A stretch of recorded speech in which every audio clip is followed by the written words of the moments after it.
Prawn gravy பார்க்கலாமா? கடாயில் oil add பண்ணிவிட்டு சீரகம் ஆட் பண்ணிக்கோங்க. கூடவே சின்ன வெங்காயமும் ஆட் பண்ணி நல்லா வதக்கி விட்டுருங்க.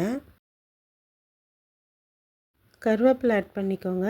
கூடவே இஞ்சி பூண்டு பேஸ்ட்டும் ஆட் பண்ணி நல்லா வதக்கி விட்டுருங்க. நெக்ஸ்ட்டு தக்காளி ஆட் பண்ணி அதையுமே நல்லா வதக்கி விட்டுருங்க. எல்லாமே நல்லா வதங்கினதுக்கப்புறம் ப்ரான்ஸ் ஆட் பண்ணிக்கோங்க.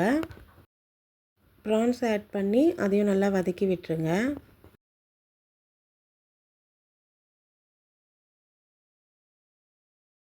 நெக்ஸ்ட்டு மஞ்சத்தூள், மிளகாய்த்தூள், சோம்புத்தூள், மிளகுத்தூள் எல்லாமே ஆட் பண்ணிக்கோங்க. தேவையான அளவுக்கு சால்ட்டும் ஆட் பண்ணி நல்லா மிக்ஸ் பண்ணி விட்டுருங்க.